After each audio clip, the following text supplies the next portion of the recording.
Okay. Hi, Michael. How are you? I'm doing well, thank you. Well, thank you for coming on this show. I appreciate it. Pleasure. I'm glad to be here. Appreciate you offering the opportunity. So, your story is pretty incredible. And I know you've been on a lot of other media outlets telling your story. Your story is certainly one of the more interesting and inspiring stories that I've ever heard. And you've got a book out called Thunderdog. And what's the other book title? You've got two. The other one is called Running with Roselle, which was originally written for children, but more adults buy it and read it than kids. It's not a picture book, it's a written book with words. And as I said, more adults buy it than children. But the story behind Running with Roselle is all about how I grew up, and talking more about me growing up, and also Roselle, my guide dog in the World Trade Center growing up.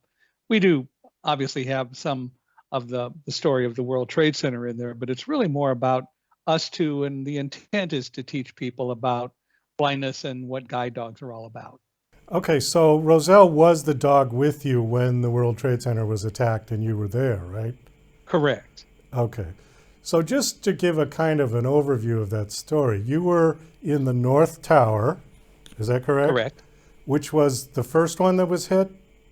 That was the first one that was hit at somewhere around 8:45 or 8:46 in the morning. Okay, what floor were you on? I was on the 78th floor on the south side of the building. The airplane hit on the round, well, between 93 and 99, since it obviously covered some space, on the north side, or the far side from us. So the reality is, none of us knew what was going on at the time. So you were below where the plane hit, about 20 About stories 18 below. floors, yeah. Okay, okay. When it hit, it obviously must have made an incredible noise. But not where we were, Not where you were. because remember, there were 18 floors of concrete and walls and everything else between us and where the plane hit. So we heard sort of a muffled noise. The building kind of shuddered. And then, if you imagine my hand as the building, it began to tip. Wow. Did you think it was an earthquake? I didn't, because I grew up in California, and in earthquakes, buildings move side to side or forward and backwards or up and down, but they don't just move in one direction. I thought maybe it was an explosion, but it didn't sound loud enough. A colleague of mine thought it might be an earthquake, and I said no, because we're not shaking around. So we had no real idea what had happened. And of course, people say to me all the time, well, of course, you didn't know, you couldn't see it. But the reality is, Superman and X ray vision are fictitious. So none of us saw it. And even going down the stairs, people didn't know what was going on. We were all on the far side of the building from where it happened, and we're not near anyone who was close to where the aircraft impacted. So we didn't know. Eyesight had nothing to do with it. Okay, so once the initial hit, how long before anything started to happen? I mean, were people just sitting there wondering what to do? Well, as I said, the building began to tip, and we actually moved, I say, about 20 feet up on the 78th floor. And I had gotten over to the doorway between my office and our reception area and stood in the doorway. Hey, building moves. We learned when I was growing up, you go stand in doorway. Of course, it doesn't really matter if you're on the 78th floor, but that's still what I learned to do. So the building was tipping. I was standing in the doorway, and my colleague, David Frank, and I said goodbye to each other. Then the building stopped and it started moving back the other way. And I remember letting out my breath because I had no idea what was going on, obviously, but now the building was going back toward a more vertical position, and it actually got to be vertical. And as soon as it did that, then I went back into my office and I called Roselle, my guide dog, who was asleep under my desk. By that time, she was not asleep. She got out and came over to me, and I took her leash and told her to heel, which meant to come around on my left side, which she did, and sit. And about that time, the building dropped straight down about 6 feet. Now, Oh, what you need to understand is that tall buildings like that are actually big springs. They have expansion joints, they're made to buffet winds and so on. And so when the building dropped, what was actually happening is that the expansion joints were going back to their normal configuration. So anyway, the building dropped. Then my colleague David, who was in my office, we had guests in the building and they were in our conference room. But David looked out our windows. I heard noises outside like things were rubbing past our windows. And David suddenly started shouting, "Oh my God, there's fire and smoke above us. The building's on fire. We got to get out of here right now." And the first thing I said was, "Stop it, David. Slow down. We'll get out of here. We can do it, but just relax." "No, no, no. The building's on fire. We got to get out of here right now." And I went back and forth for a while, and then he used what I call the big line, "You don't understand, you can't see it." Well, the problem wasn't what I wasn't seeing, it was what David wasn't seeing. Namely, that I had a dog sitting next to me who was wagging her tail, yawning, going, "Who woke me up?" and not giving me any indication of fear. And I know what Roselle is like when she's afraid, because we've been through thunderstorms together and she's afraid of thunderstorms, and she wasn't shaking or shivering or doing any of those things. She was sitting there yawning and who woke me up, as I said. So clearly whatever was going on wasn't such an imminent issue for us that we couldn't try to evacuate in an orderly way, because Roselle wasn't sensing anything. And I'll trust her long range sensors more quickly than I will most any person, because dogs are made to do that. Oh yeah. I finally got David to focus, and I said, "Get our guests to the stairs. Don't let them take elevators." Because you see, I had spent a lot of time learning what to do in an emergency in the World Trade Center. I did that because I was the Mid-Atlantic region sales manager, the person in charge of the office that we were in. And so I knew that if there was any need for me to be traveling around the World Trade Center, which there was as the manager, if there were ever in an emergency, which obviously happened that day, I needed to know what to do. I can't rely on reading signs. I can't rely on someone saying, "Oh, we'll get you out." I needed to know what to do, mainly because with that knowledge, I was in a much better position to react than anyone who didn't know what to do in an emergency. So I knew that, for example, especially when there was fire in the building, never take the elevators, take the stairs, because the fire could get into the elevator shafts, which it did.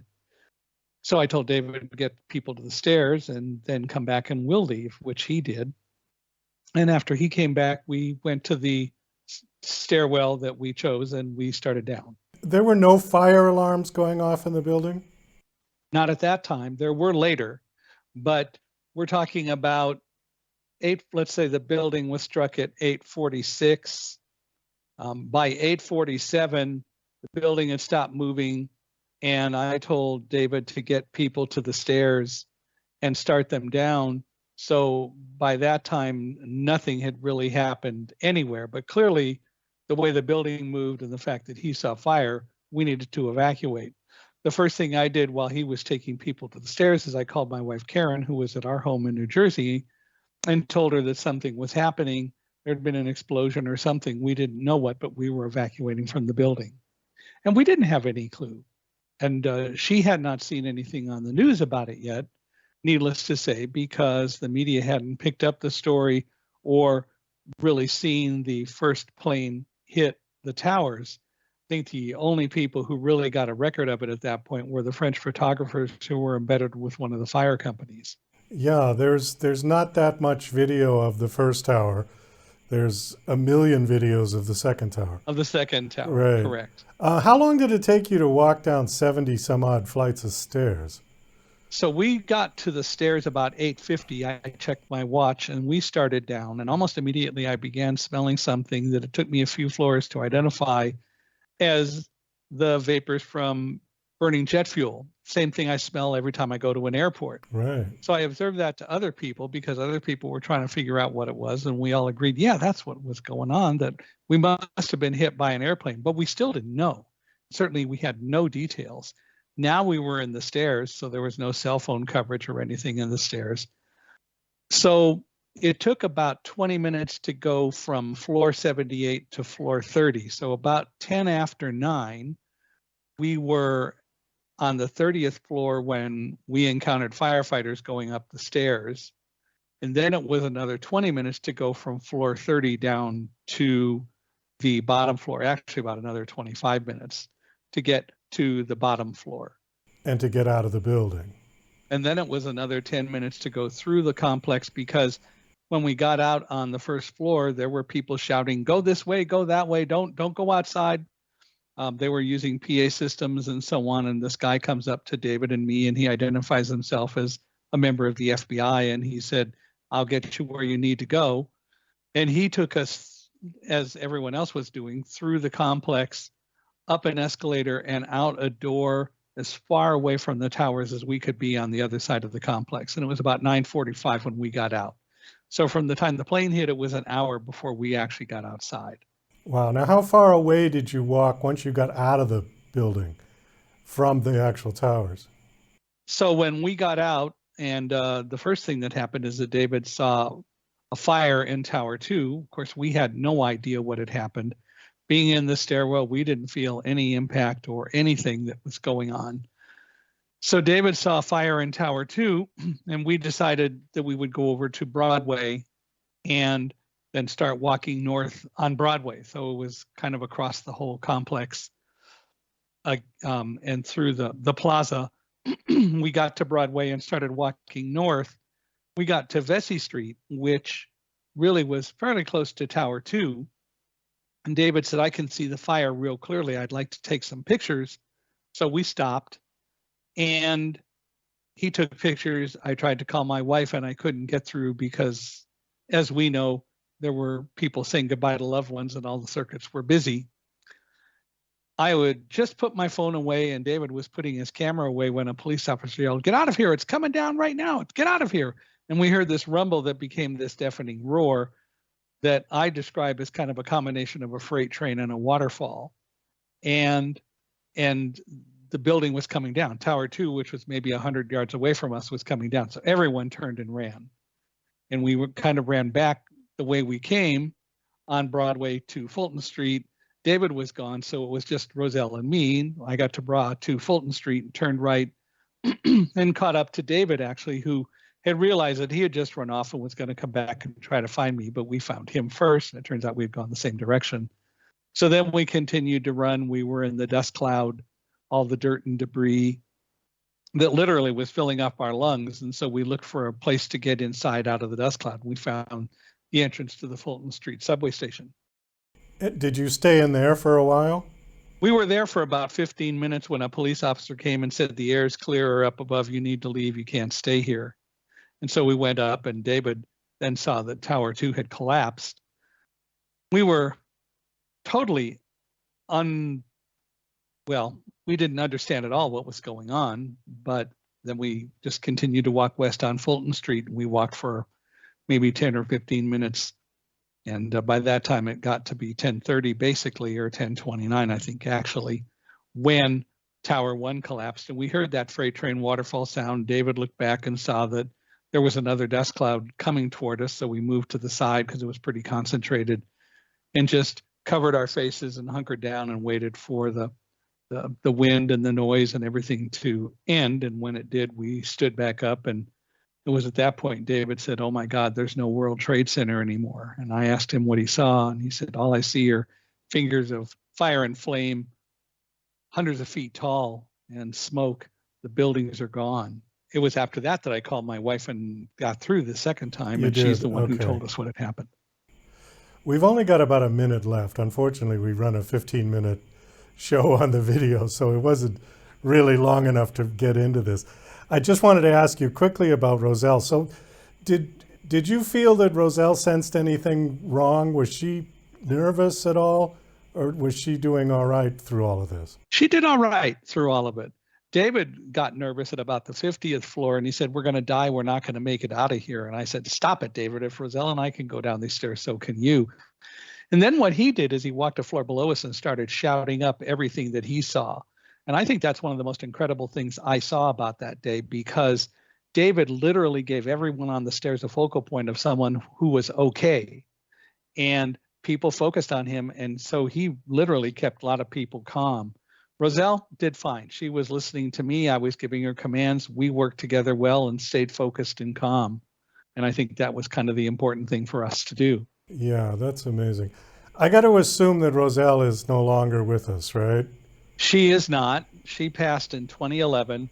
She contracted a disease called immune-mediated thrombocytopenia in 2004, which is an immune-related, an autoimmune disease where the immune system attacks the platelets in the blood, which causes it not to be able to clot. We were able to get that into remission by 2007, but she had to retire. So she became just our puppy dog for 4 more years and then passed in June of 2011. And we wrote a tribute to her that I put out on the internet, and it turned out that the publisher of Thunderdog saw it.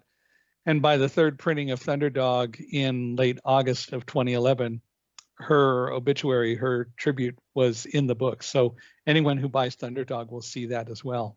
All right, great. I'm sorry we've got to close this off. We could have gone on quite a bit longer, I think, on this. Thank you so much for sharing your story. It was really incredible. Do you have my pleasure. A website that you want to give out? Sure. People can go to www.michaelhingson.com, MICHAELHINGSON.com, and learn about Thunderdog. They can buy it wherever books are sold, and Running with Roselle is available on Amazon. I also work for a company that helps make websites accessible, which is www.accessibe.com. If people want to learn how they can make their websites accessible and more inclusive for persons with disabilities. Oh, that's great. Well, Michael, thank you again for coming on, and best of luck. My pleasure. Love to do it again if you get a chance.